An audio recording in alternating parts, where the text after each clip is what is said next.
Tonight we have an Eyewitness News exclusive. A local man is amazed and relieved that he was able to walk away from a deadly avalanche triggered by that big earthquake in Nepal. Ron Wahula was hiking Mount Everest as it came crashing down on top of him. Heather Walaga was the first reporter to speak to him. She's in the Raleigh Eyewitness News Center with his incredible story tonight. Heather?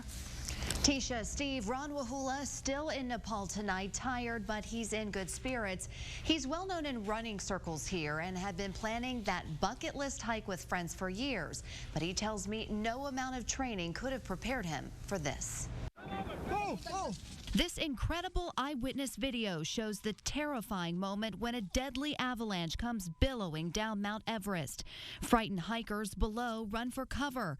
Raleigh climber Ron Wahula was less than 2 miles from the base camp where at least 18 people were killed.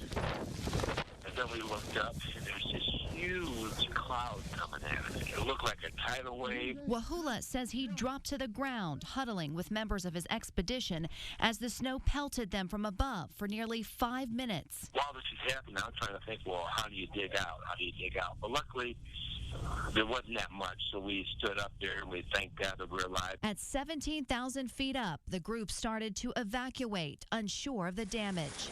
And then people started coming down the mountain who were injured and bloody.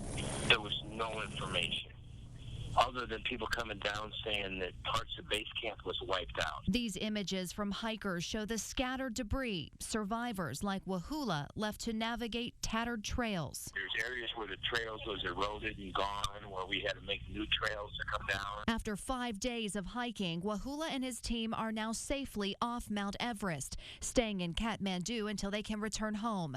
The once eager hikers now anxious to see their loved ones and thankful to be telling their story. We were a very, very lucky group, and as our trip leader said, good karma. And they believe in karma here, and boy, I sure do too.